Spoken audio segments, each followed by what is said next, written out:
NLL을 넘어 우리 영해로 들어온 북한 어선은 지난 12일 밤부터 약 60시간, 그러니까 사흘이 다 되도록 아무런 제지도 받지 않았습니다. 게다가 처음 발표하는 다른 부분이 드러나면서 군이 경계 실패를 은폐하려 했다는 의혹이 제기되고 있습니다. 신동규 기자입니다. 북한 어선이 삼척항에 도착하고 이틀 뒤인 지난 17일, 우리 군은 주말 동안 조사한 결과를 발표하면서 경계작전 실패는 아니라고 밝혔습니다. 조사 결과 전반적인 해안 경계 작전에는 문제가 없었습니다. 빠르게 이동하면 레이더에 포착돼 식별할 수 있지만 해류와 비슷한 속도로 떠내려온 탓에 파도에 비친 반사파로 착각해 잡아내지 못했다는 겁니다.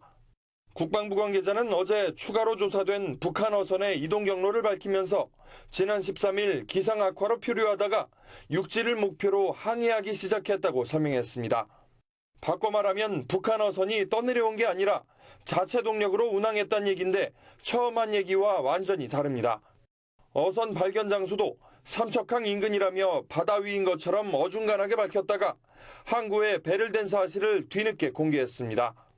이 때문에 1차 조사를 소홀히 했거나 군 감시망에 구멍이 뚫렸다는 사실을 숨기려고 거짓말을 한 게 아니냐는 지적이 나옵니다.